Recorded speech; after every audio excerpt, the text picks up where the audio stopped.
안녕하세요. 서울에 살고 있는 39살 주부입니다. 결혼하는 여자라면 시월드 무시할 수 없죠. 저도 마찬가지로 결혼 전 시월드에 대한 걱정을 아예 안 할 수가 없었어요. 저도 당할 각오를 하고 결혼하게 된 거였는데요. 역시나 저도 피해갈 수 없었습니다. 왜냐하면 시어머님이 될 분이 정말 대단한 분이거든요.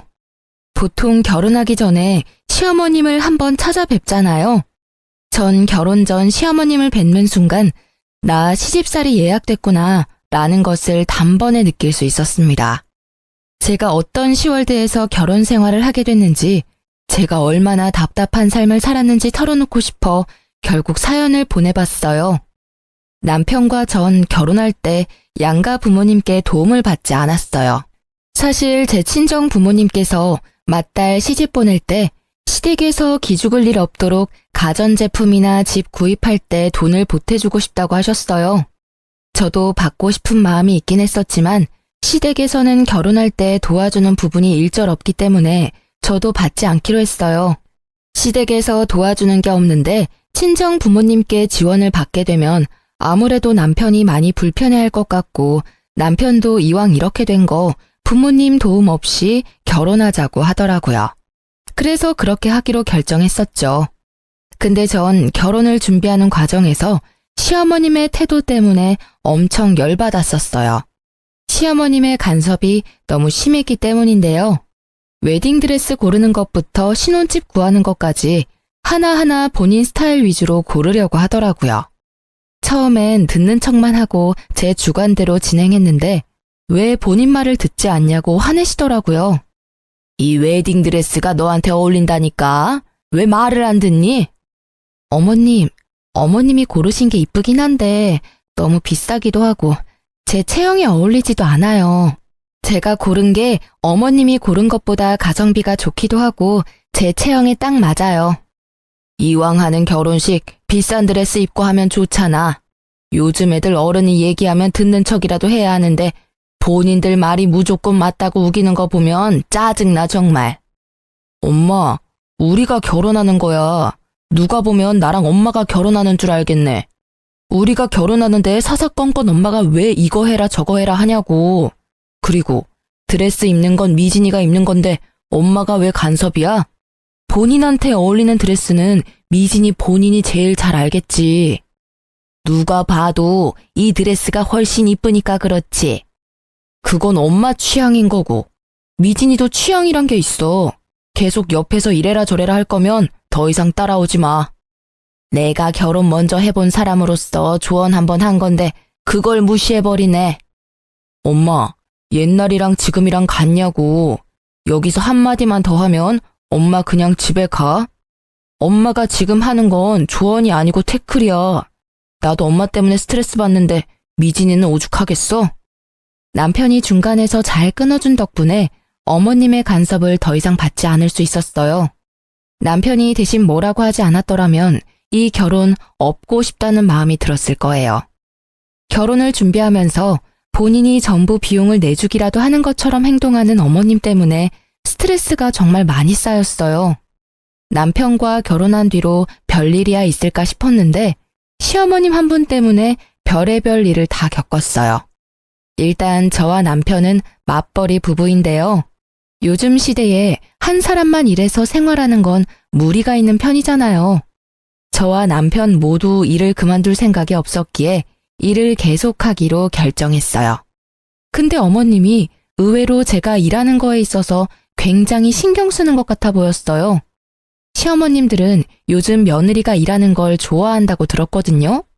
자기 아들이 힘들게 일하고 며느리가 집에만 있는다고 하면 썩 좋아하지 않는다고 해요.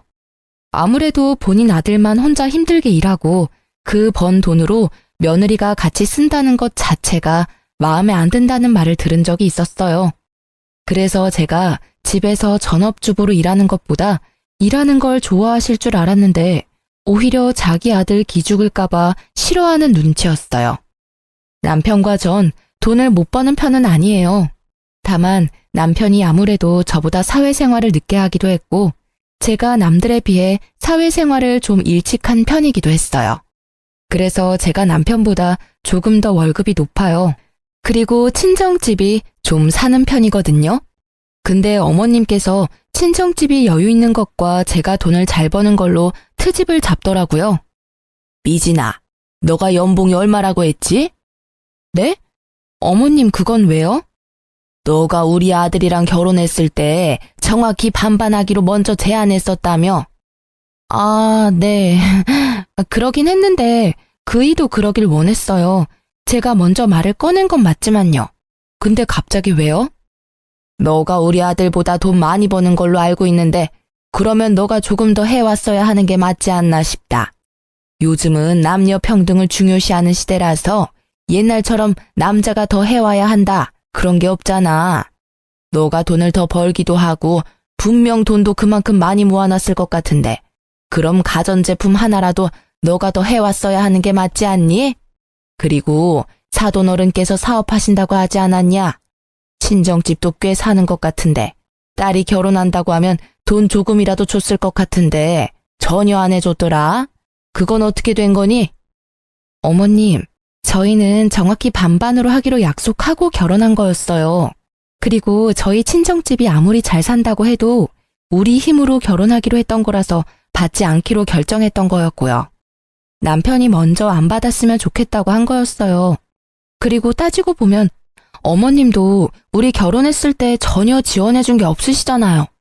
아무리 제가 돈을 많이 벌고 친정집이 잘 사는 편이라고 해도 제가 더 많이 돈을 낼 필요까지는 없다고 생각해요. 어머, 내가 도와준 것도 없으면서 오지랖 부렸다는 말로 들린다. 돈 있는 사람이 돈 내고 그러는 거지. 쪼잔하게 딱딱 나누고 그러면 어떡해? 부부라는 애들이 너무 재고 그런다. 애초에 경제권도 한 사람이 다 관리하기로 했던 게 아니라 각자 번 돈은 각자 관리하기로 했어요. 그리고 남편도 누가 더 했느니 안 했느니 그런 걸로 싸우기 싫다고 반반으로 했으면 했고요. 그렇게 약속까지 했는데 친정 부모님한테 돈 받아서 하는 건 아니라고 생각했어요. 있는 것들이 더한다고 너가 딱 그 꼴이다. 우리 아들이 돈 없는 부모 만난 게 죄지 죄야. 미안하다. 내가 돈이 너무 없어서 너희 결혼할 때 단돈 10원도 지원 못 해줘서. 앞으로 너한테 돈 달라는 말도 못 하겠다. 어머님, 너무하세요. 앞으로 돈 문제로 꼬투리 안 잡았으면 합니다. 결혼이 아무리 집안 대 집안이라고 해도 양가 부모님께서 도움을 준 게 아니라면 이렇게 하나하나 트집도 잡아서는 안 된다고 생각해요. 그리고 저희 친정집이 돈이 많은 건 맞지만 제가 많은 게 아니잖아요. 그건 오로지 부모님 돈입니다. 어머님이 자꾸 저희 친정집 걸고 넘어지는 거 듣고 싶지 않고 앞으로 친정집 얘기하시면 저 가만히 듣고만 있지 않을 거예요. 야, 시어머니로서 할 수도 있는 말을 왜 이렇게 안 이꼽게 듣니? 너 이제까지 그렇게 배워가며 살았니? 이제 막 시집 온 애가 못하는 말이 없네. 말 따박따박 대꾸하는 것 봐. 이제 너 남편도 아주 잡아먹겠다 얘. 제가 잘못한 부분이 있으면 이렇게 말하지도 않죠. 제가 잘못하지 않는 일로 트집 잡으시면 저도 할 말은 하겠습니다. 어머님과 대화할 때마다 이런 식으로 돈으로 시작해서 돈으로 끝날 때가 많았어요. 제가 돈을 좀 벌고 친정집이 잘 사는 편이니까 콩고물 떨어질 게 없나 생각할 때도 많았고요. 본인한테 조금이라도 돈이 들어오지 않거나 자기 아들이 조금이라도 손해보는 것 같으면 항상 자기가 돈이 없는 게 죄라면서 절 항상 나쁜 사람으로 만들더라고요. 제가 조금이라도 반박하면 며느리가 시엄마 잡아먹는다며 피해자 코스프레를 하는 편이신데 남편은 원래 어머님이 이런 성격인 걸 아니까 어머님이 이간질을 해도 믿지 않고 중간 역할을 잘하고 있어요. 그런 어머님께서 제 돈을 제대로 탐한 사건이 있어요. 제가 다니는 회사는 보너스가 자주 나오는 편이에요. 한 번 줄 때마다 나름 많이 주는 편이거든요. 언제 한 번은 제가 회사에서 100만 원 보너스를 받은 적이 있었어요. 보너스는 거의 현금으로 주는 편이라서 이번에도 현금으로 받았었는데요. 제가 현금을 받으면 바로 통장에 입금하지 않고 집에 보관할 때가 많았어요. 그 당시에 주변에 결혼하거나 돌잔치를 하던 친구들이 많은 편이라서 현금이 생기면 되도록 직접 가지고 있었어요. 집에 현금을 따로 보관하는 작은 핸드백이 있었는데 그때도 당연히 그 가방에 100만 원을 넣어놨었어요. 보너스를 받고 난 뒤 보름 뒤에 친구 결혼식이 있었는데요. 그래서 전날 미리 축의금을 봉투에 담아두려고 현금을 담아둔 가방을 찾았는데 그 가방이 없어졌더라고요. 놀란 저는 남편한테 가방이 어디 있는지 물어봤는데 남편도 전혀 모른다고 했어요. 근데 남편이 며칠 전에 어머님께서 김치 두고 간다고 비밀번호를 물어본 적이 있었다고 합니다. 그 순간 어머님이 딱 의심되더라고요. 그래서 저와 남편은 모른 척하고 어머님을 저희 집에 불렀습니다. 어머님, 지난번에 저희 집에 와서 김치 두고 가셨다면서요? 제가 정신이 없어서 감사 인사를 못했네요. 아, 그럼 그때 내가 준 김치 아직도 안 먹어봤겠네? 지금이라도 알았으니 오늘 저녁에 먹어봐. 네. 근데 어머님, 혹시 그때 저희 집에 오셨을 때 제 가방 못 보셨어요? 검정색 핸드백인데요. 아, 그거? 내가 가져갔는데. 지갑이랑 핸드폰만 딱 넣고 다니기 좋아서 내가 가져갔었지. 그건 왜? 어머님, 그래도 그 가방 제 물건인데 말이라도 좀 하고 가져가셨어야죠. 거기 안에 현금 있었죠? 현금? 그건 왜? 그 가방 제가 현금 보관할 때 쓰는 가방이에요. 그거 돈 안 쓰고 그대로 두셨죠? 이따 집 가실 때 제가 집까지 차로 모셔다 드릴 테니까 그 가방 저한테 돌려주세요. 현금 그대로 담아서요. 나 그 현금 좀 썼는데 괜찮니? 어머님, 그 돈 쓰시면 어떡해요? 말도 없이 가방 가져갔으면서 그 현금까지 마음대로 쓰시면 어쩌자는 거예요? 엄마, 도대체 왜 그래? 남의 돈을 왜 마음대로 쓰냐고. 그냥 거기에 돈이 있기도 하고 내가 가방 가져갔는데 한동안 말이 없길래 당연히 까먹은 돈인가 보다 생각하고 썼지. 아이, 그렇다고 그렇게까지 화낼 일인가? 엄마, 그거 도둑질이야. 아무리 까먹은 돈이라고 해도 그렇지. 그걸 왜 엄마가 혼자 판단하고 써? 얼마나 썼길래 그래? 50만 원 정도 썼어. 그 가방 안에 있던 돈은 보너스 100만 원 말고도 여윳돈 200만 원이 더 있던 상태였어요. 총 300만 원이 있었던 상태인데 어머님께서는 그 중에서 50만 원을 이미 썼다고 합니다. 처음엔 어머님이 쓰신 돈 안 받고 남은 금액만 돌려받을까 생각했었는데 어머님이 괘씸하기도 해서 돌려받기로 했습니다. 남편도 그렇게 하자고 했었고요. 저와 마찬가지로 어머님의 행동에 화가 많이 났었고 실망했다고 해요. 그래서 남편은 오히려 2배로 돌려달라고 말하기까지 했더라고요. 남편이 화를 크게 내니까 그 화를 이기지 못한 어머님께서 결국 저희한테 2배로 돌려주셨어요. 남은 금액도 그대로 돌려받았었고요.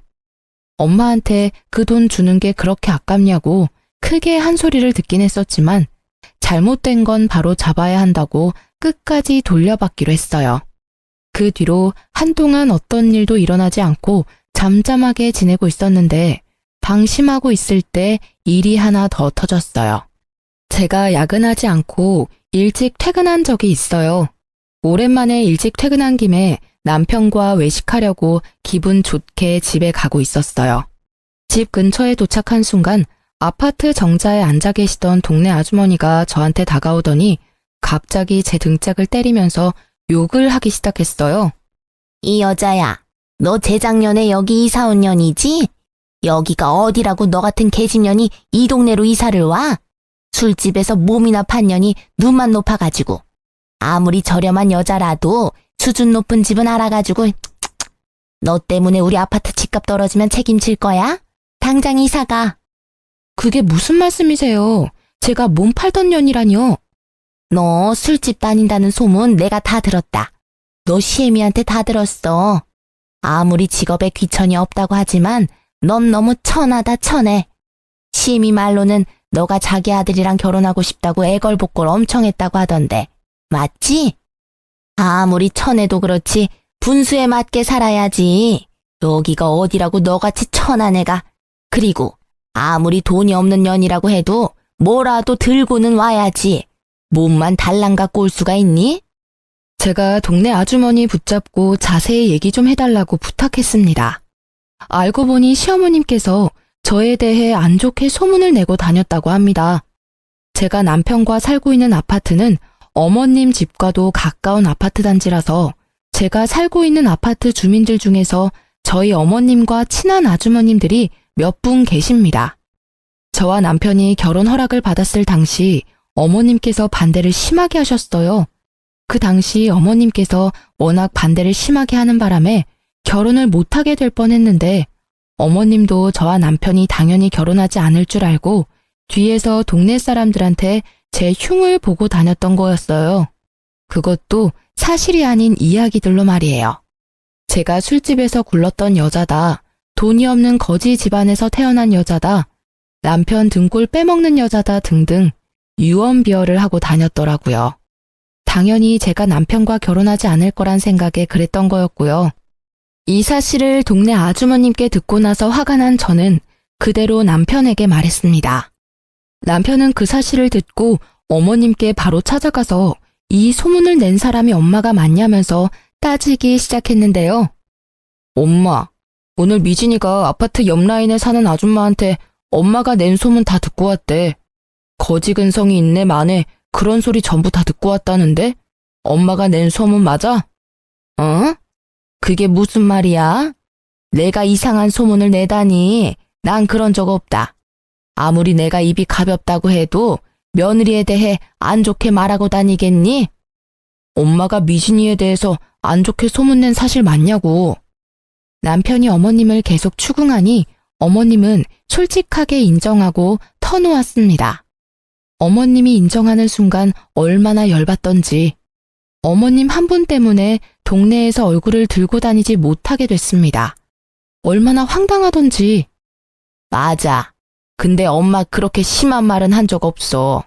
너희 결혼 전에 얘기했던 말들이고 그냥 너희 둘이 당연히 결혼 안 할 줄 알고 한 말들이야. 그냥 미진이가 마음에 안 든다는 식으로만 말했었어. 그 아줌마들 정말 미친 거 아니니? 아무리 내가 그렇게 말하고 다녔다고 해도 그걸 왜 내 며느리한테 직접적으로 말할 수가 있니? 거짓말 하지 말고 내가 엄마 때문에 창피해서 얼굴을 들고 다닐 수가 없어. 욕할 사람이 없어서 며느리 될 사람 욕을 하고 다녀? 그것도 우리가 사는 동네 아줌마들한테. 그 아줌마가 미진이한테 술집 년이 집값 떨어지게 왜 이 집에서 사냐는 식으로 말했대. 이 사람이 뭘 그렇게 잘못했다고 그런 소문을 내고 다녀. 우리 앞으로 여기 어떻게 살라는 거야? 그땐 홧김에 그랬던 거였어. 절대 악의는 없었단 말이야. 그렇다고 무작정 찾아와서 나한테 따지면 어떡해? 난 한두 사람한테 말했을 뿐이야. 이렇게 동네 사람들한테 다 퍼질 줄은 몰랐어. 아이고, 그 놓친네 주둥이 겁나 가볍네. 벌써 동네 사람들 귀에 다 들어갔단 말이지? 그래, 내가 다 잘못했고 지금은 너희에 대해서 아줌마들한테 말하지 않아. 지금도 그렇고 앞으로 그런 일 절대 없을 거야. 옛날 일이니까 용서해줘. 어머님은 약 2년 전쯤에 한 아주머님께 말했다고 해요. 근데 그 말이 2년 정도 지난 후에야 소문으로 퍼졌다고 하는데요. 어머님 말씀으로는 그 당시에 저에 대해 잘 모르던 때라 없는 집 애처럼 보인다, 술 잘 마시게 생겼다. 이런 식으로 밖에 말하지 않았다고 합니다. 근데 그 소문이 소문을 낳게 되고 결국 제가 몸이나 굴리는 여자라는 식으로 소문이 났다고 해요. 전 지금껏 살면서 부끄러운 행동을 한 적이 없는데 어머님 때문에 이 결혼을 왜 한 걸까 그런 생각을 잠깐 해보게 됐어요. 어머님이 제 인생의 오점이라는 생각도 해보기도 했고요. 누구 말을 믿어야 할지 모르겠지만 어쨌든 어머님이 저에 대해 안 좋게 소문을 내고 다닌 사실은 맞는 거라 전 어머님께 엄청 많이 실망을 하게 됐었죠. 어머님도 본인이 크게 잘못한 걸 알고 있는지 저한테 미안하다고 사과하더라고요. 평소엔 본인이 먼저 사과를 하는 타입이 아닌데 이번엔 순순히 사과를 하더군요. 그리고 소문이 너무 과하게 퍼진 상태였고 아무리 설명을 해도 동네 아줌마들이 제 말을 전혀 믿어주지 않길래 결국 저희 부부는 이사 가기로 결정했어요. 인프라가 좋았던 동네였고 회사랑도 가까웠던 곳이라서 편하게 살았었는데 이사 갈 때 많이 아쉬웠어요. 급하게 집을 팔았던 거라서 크게 이득 본 것도 없었고요. 우리가 이사 간다고 하니 어머님께서 포장이사 비용을 내주시기까지 했네요. 남편이 어머님께서 포장이사 비용조차 내주지 않았더라면 화가 쉽게 풀리지 않았을 거라고 해요. 그래도 어머님이 반성을 많이 한 눈치라서 그냥 이번 일은 묻기로 했어요. 이렇게 사람 속 썩이는 짓만 골라서 하는 어머님 때문에 마음 편할 날이 없었는데요. 그런 어머님께서 사고를 또 치게 됐습니다. 어머님은 원래 사업을 몇 번 해보신 분이에요. 근데 그 사업이 전부 망해서 문제가 됐는데요. 사업 욕심이 많으신 어머님은 이미 사업만 2번 망한 경험이 있으신데요. 그래서 이미 빚이 어느 정도 있는 상태였어요. 사업 문제로 인해 시아버님과도 크게 싸움으로 번져 이혼까지 했었고요. 그래도 저와 남편이 결혼하기 전에 있었던 일이었고 어머님은 그 이후로 절대 사업을 하지 않겠다고 다짐을 했다고 해요. 근데 어머님께서 팔랑귀라서 옆에서 조금만 바람을 불어도 그 말에 확 넘어가는 편이에요. 그래서 안 하겠다던 사업을 갑자기 한다고 했어요. 그 말을 듣게 된 저희 부부는 안 된다고 말했죠. 옆집에 사는 아저씨가 고깃집 운영하는 거 알지? 그 사람이 한 달에 순수익만 2천만 원은 된다더라. 나도 그 아저씨 따라서 고깃집 운영 좀 해볼까 봐. 사업이라니. 엄마 예전에 삼계탕집 했다가 제대로 망했으면서 이번에도 식당을 하겠다고? 그만 좀 해. 엄마 지금 사업 때문에 생긴 빚도 다 못 갚은 상태면서 또 사업을 하겠다고? 내가 봤을 때 엄마 사업에 소질 없어. 그러니까 그냥 가만히 좀 있어. 그 아저씨 말대로 하면 돈 많이 벌 수 있는데. 엄마 말만 믿고 나한테 투자 좀 해줘. 엄마 예전에 사업하겠다고 나한테 2천만 원 빌려갔었잖아. 그것도 아직 갚지 않았으면서 지금 또 빌려달라고? 나 절대 안 빌려줘. 딱 한 번만 믿어줘. 엄마 이번에 잘할 자신 있어. 옆에서 도와주는 아저씨도 있으니까 걱정 안 해도 돼. 결국 저희는 어머님께 3천만 원을 빌려주기로 했습니다. 예전에 남편이 2천만 원 빌려준 것도 있어서 어머님이 나중에 5천만 원 모두 갚는다고 하더라고요. 그리고 얘기를 들어보니까 저희한테 돈 빌린 거 말고도 주변 친구들께 1,000만 원, 2천만 원 이런 식으로 돈을 빌린 모양이에요. 그렇게 해서 빌린 돈만 억이 넘는다고 들었어요. 분명 어머님이 최대한 빠른 시일 내로 사업을 시작한다고 했는데 몇 달이 지났는데도 아무런 소식이 없더라고요. 그래서 어머님께 따로 연락을 드리게 됐어요. 어머님, 사업 준비는 잘 돼가세요? 아무런 말씀이 없으시길래 걱정돼서 전화드렸어요. 어? 아니 그게 사업 안 하기로 결정했다. 사업이 애들 장난도 아니고 너무 성급하게 결정한 것 같아. 네? 그게 무슨 말씀이세요? 사업하겠다고 저희한테 돈도 받아가시고 주변 분들한테 이미 돈도 빌린 상태라면서요. 사실 사업 준비하면서 내 생활비로 쓸 돈이 없었거든. 그래서 내 생활비로 빌린 돈들 조금씩 쓰다가 결국 다 써버렸다. 어쩌면 좋니? 그것 때문에 한동안 머리 아파서 잠도 제대로 못 잤어. 그래서 당장 사업을 못하는 상황인데 어쩌면 좋니? 어머님, 도대체 왜 그러세요? 사업하겠다고 돈 빌린 게 얼마인데 그걸 그 사이에 다 썼다고요? 고작 몇 달 안에 그 많은 돈을 어떻게 다 쓸 수가 있어요? 어쩌다 보니까 그렇게 됐어. 미진아, 정말 미안한데 돈 빌려준 친구들이 자꾸 돈 갚으라고 난리도 아니야. 급한 돈만 너가 대신 갚아줄 수 없겠니? 내가 지금 그 큰 돈이 어디에 있겠어. 다 갚아달라는 말은 안 할 테니까 5천만 원 정도만 빌려줘. 어머님, 어머님이 저희한테 빌려간 돈만 5천만 원이에요. 근데 저희 보고 5천만 원을 또 달라는 말씀이시잖아요. 저희가 돈을 그냥 버는 줄 아세요? 저희 이제 돈 없어요. 빌려간 돈이나 빨리 갚으세요. 이 늙은 시애미가 그 큰 돈이 어디 있겠냐? 넌 내가 불쌍하지도 않니? 어? 어머님, 제가 더 불쌍해요. 따지고 보면 어머님이 제 남편의 엄마이지 제 엄마는 아니시잖아요. 어머님이 절 키워주기라도 했나요? 아니면 저한테 용돈 쓰라고 단돈 1,000원이라도 준 적이 있으신가요? 항상 저한테 받아만 가셨지 정작 어머님은 저한테 해주신 게 전혀 없으시잖아요. 어머님께 뭐 해달라고 바라지도 않을 테니까 제 돈이나 제때 갚으세요. 알겠어요? 너 아니었으면 우리 아들이 진작 갚아줬을 돈인데 여자 하나 잘못 만나서 내가 이 나이에 이렇게 고생하고 있다. 며느리 하나 있는 거 돈 갚으라고 독촉이나 하고 너 아니었으면 내가 사업할 생각도 안 했어. 우리 아들이 나 충분히 먹여 살렸을 텐데. 어머님은 왜 항상 그이한테서만 기대면서 살려고 하세요? 저랑 결혼 안 했어도 그 돈 절대 안 갚아줬을 거예요. 제 남편 언제까지 어머님 호구로만 살 수 없어요.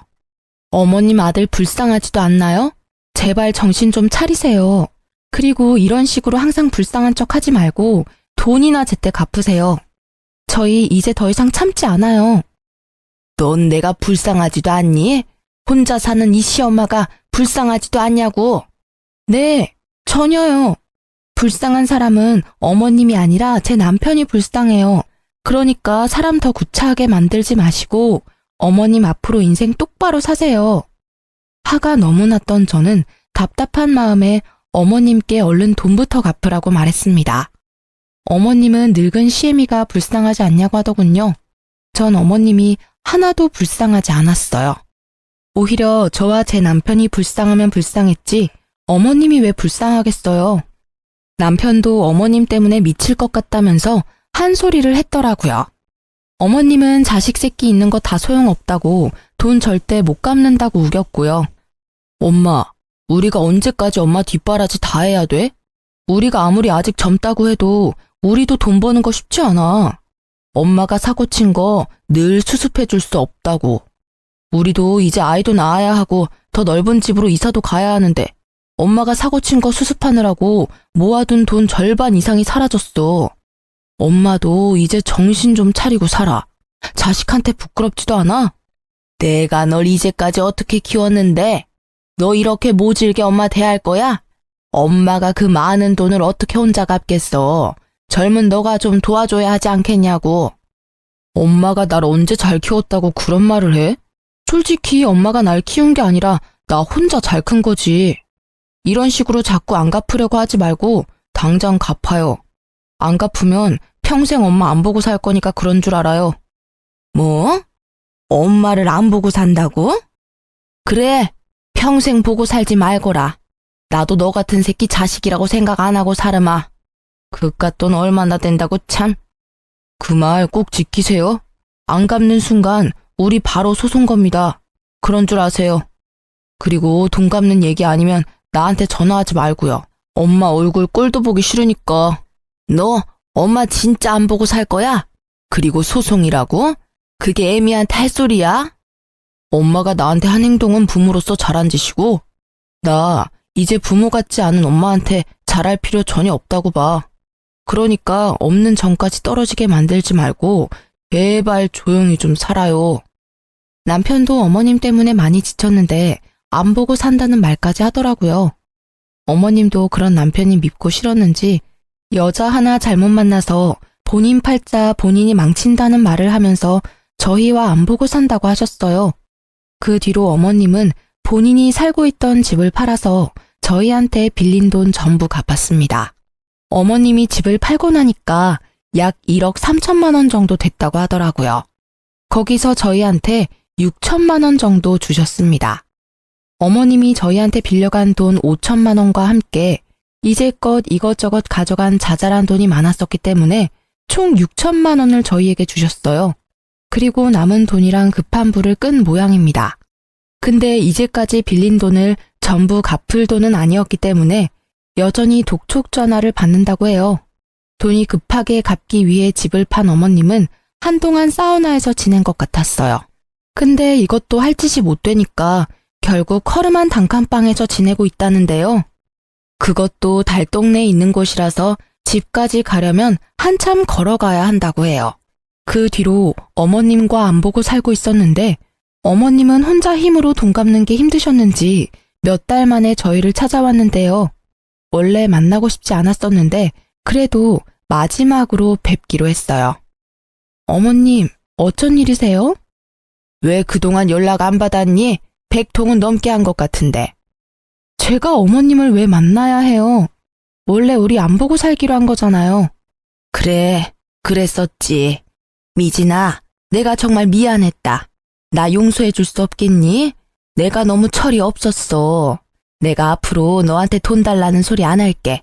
그러니까 나 데리고만 살아줄 수 없겠니? 진짜 돈 갚아달라는 말 절대 안 할게.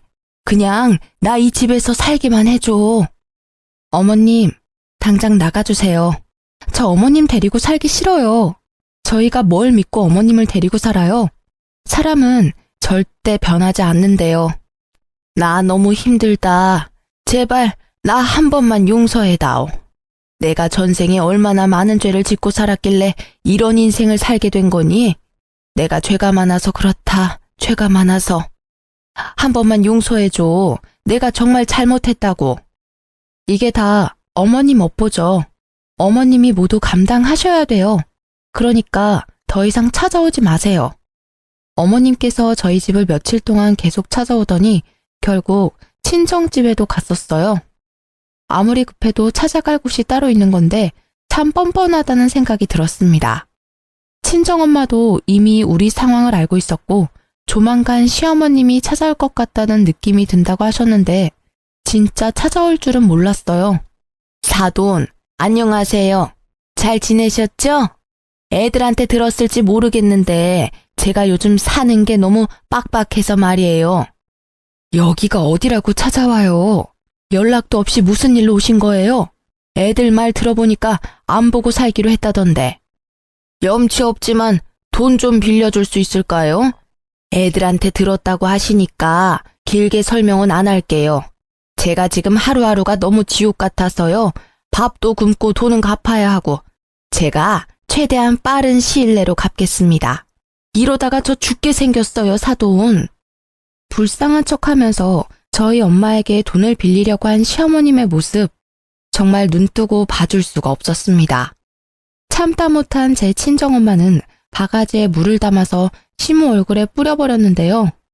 홀딱 젖은 시모는 할 일을 잃고 부들부들 떨면서 가만히 있었습니다.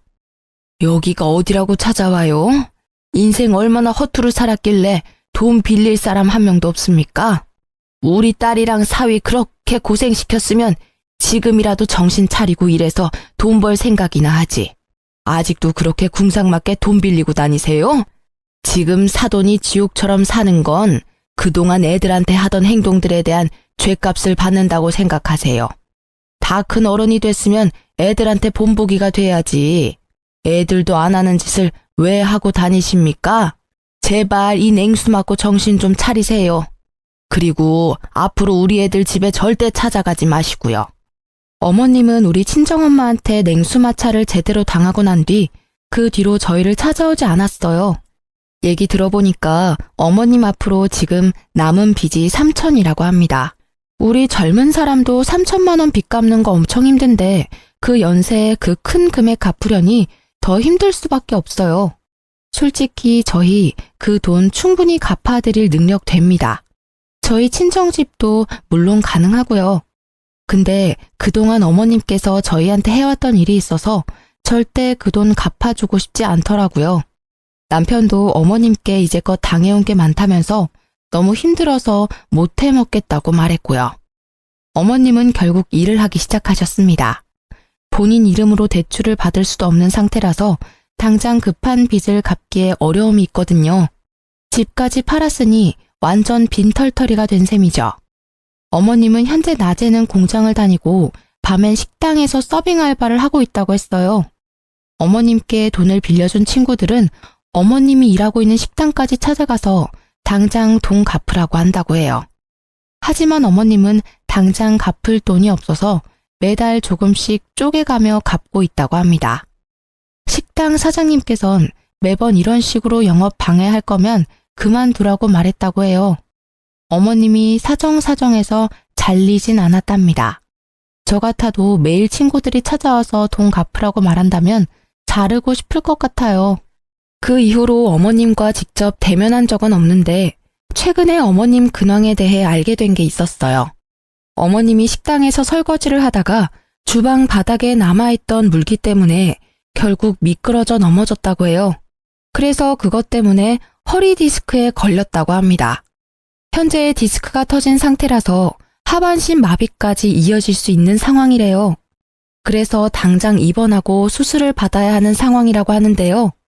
어머님이 현재 상태가 너무 좋지 않은 관계로 어머님 대신 식당 사장님께서 직접 전화하셔서 지금 어머님 상태에 말씀해 주셨습니다. 근데 저희와 전혀 상관없는 일이라고 알아서 해결하라고 말씀드렸어요. 그리고 일하다가 다친 거니까 식당에서 알아서 산재 처리를 하라고 말했습니다. 어머님이 일하고 있는 식당 사장님께서도 어머님과 저희 부부관계에 어느 정도 알고 있다고 해요. 그래도 그렇지. 시어머님이 다친 상태인데 그렇게 매몰차게 대해도 되는 거냐고 하더군요. 이제까지 우리 시어머님 자식으로 며느리로서 살아보지 않으면 그렇게 말할 수 없을 것 같아요. 우리처럼 반응이 나오는 게 정상일 겁니다. 매정하다고 생각해도 어쩔 수 없어요. 그리고 제가 허리 디스크를 갖고 있어서 아는데 그거 빨리 치료하지 않으면 큰일이거든요. 결국 움직이지 못하고 누워만 있는다고 하는데 그건 본인이 알아서 해야 할 일이라고 생각해요. 남편도 어머님이 다쳤다는 걸 알고 있어도 크게 신경 쓰지 않았고요. 최근에 시어머님과 이혼하고 조용하게 살고 계셨던 시아버님께 연락이 왔었는데요. 한동안 시아버님과 연락을 못하고 지냈는데 갑자기 시아버님께 연락이 와서 몹시 놀랬어요. 아버님은 저희에게 연락하셔서 무슨 일이길래 너네 엄마가 자기한테까지 연락하게 만드냐고 묻더라고요. 알고 보니까 시어머님이 아버님한테까지 연락을 한 모양이더라고요. 모든 상황을 설명해드렸더니 그 옆에는 아직도 정신 못 차렸다면서 그 허리 디스크 수술 절대 시켜주지 말라고 저희한테 단호하게 말씀하시더라고요. 아버님께서 죽든 말든 알아서 하고 빚부터 병원비까지 절대 돈 한 푼 못 준다고, 그리고 지금 잘 살고 있는 애들 앞길 절대 망치지 말고 쥐 죽은 듯이 살라고 경고까지 했다고 합니다. 어머님은 아버님께 죽고 싶지 않다고 사람 한 명 살린다 생각하고 돈 빌려달라고 사정을 했다네요.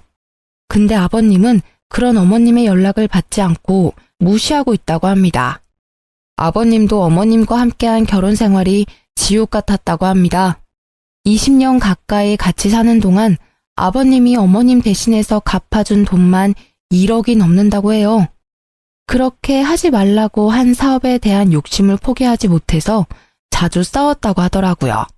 계속 사업은 망하고 중간중간 까먹은 돈이 너무 많아서 결국 지친 나머지 이혼을 결정하게 된 거라고 합니다. 제 남편을 보고 억지로 살아보려고 했었지만 평생 정신 못 차릴 여자라는 것을 제대로 경험하고 결국 이혼을 결정했다고 해요. 처음엔 제 남편 데리고 나올 생각이었는데 어머님이 자기 아들까지 뺏어갈 생각 죽어도 하지 말라고 했었고 기절까지 할 정도였어서 결국 제 남편만 두고 나왔다고 합니다. 그 당시 어차피 남편도 다 큰 상태라서 남편은 어머님 옆에 남기로 결정했고요. 근데 남편은 그때 어머님을 선택한 게 정말 후회가 된다고 하더라고요. 시부는 저희에게 남편도 못 참는 일을 자식이 책임질 필요는 절대 없다고 죄책감 갖지 말고 우리 부부 앞날만 신경 쓰라고 하셨습니다. 최근 어머님의 소식을 듣지 못했어요. 여전히 건강과 빚 때문에 하루하루 지옥 같으시겠죠. 저희 부부는 어머님과 연락을 안 한 뒤부터 모든 일이 잘 풀리기 시작했어요. 어머님 때문에 아버님과도 연락을 잘 못하고 있었는데 어머님과 연락을 안 한 뒤부터 아버님과 자주 연락하고 살았었습니다. 이혼하게 된 건 다 어머님 때문인데 어머님은 항상 아버님이 자기 그냥 버리고 간 나쁜 사람이었다고 욕을 했었거든요. 그래서 결혼식 올릴 때도 아버님을 초대하지 못했습니다. 항상 그게 마음에 걸렸었는데 이젠 아버님께 최선을 다해 잘해드릴 생각이에요. 남편도 울면서 아버님께 사과했고요. 오히려 아버님은 어른 때문에 자식이 괜히 고생만 하는 것 같다고 미안하다고 사과를 하시더라고요. 그리고 우리 결혼할 때 조금이라도 보태주고 싶었다며 저희한테 주기 위해 이제껏 돈을 모았다고 하더라고요. 무려 7천만 원이란 돈을 주셨습니다.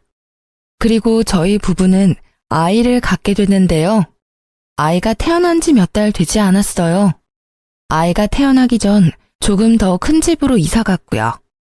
아버님이 저희에게 7천만 원을 주신 덕분에 수월하게 이사 갈 수 있었어요. 방이 4개인 집인데 아버님과 같이 살기로 했는데요. 처음에 아버님이 같이 사는 걸 피하셨는데 앞으로 저희가 효도 많이 하고 싶다고 사정을 해서 같이 살기로 했습니다.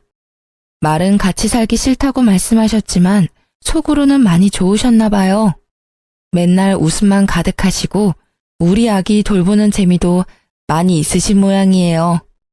어머님과 이혼한 후 혼자 사시면서 많이 적적했을 텐데 지금이라도 제 남편과 행복하게 잘 살았으면 합니다. 그동안 해드리지 못한 효도 많이 해드리고 싶어요. 이제 막 태어난 아들도 아버님이 좋은지 남편에게 안겨있는 시간보다 아버님께 안겨있는 시간이 더 많아요.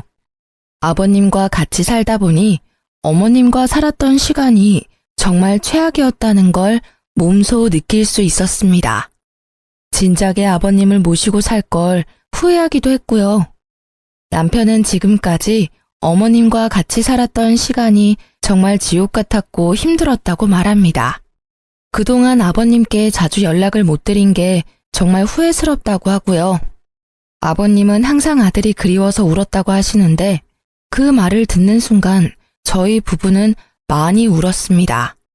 다른 집 시어머님도 제 시어머님처럼 다 이러시는 건지 모르겠지만 전 제대로 시집살이를 겪었네요. 남편은 외동아들이라서 모든 걸 다 책임져야 한다는 책임감이 강했는데 그 책임감 이제 느끼지 않아도 돼서 너무 행복하다고 합니다. 앞으로 남편, 아버님, 저와 제 아이 이렇게 넷이서 남은 인생 잘 살 생각입니다. 지금도 물론 잘 지내고 있고요. 저처럼 시어머님 때문에 많은 고생을 한 분이 계시다면 참지 마시길 바래요. 아무리 결혼이 집안 대 집안이라고 해도 시부모님이 아무리 남편의 어머님이라고 해도 아닌 건 아니라고 확실히 행동할 필요가 있어요. 지금까지 제 사연 들어주셔서 감사해요.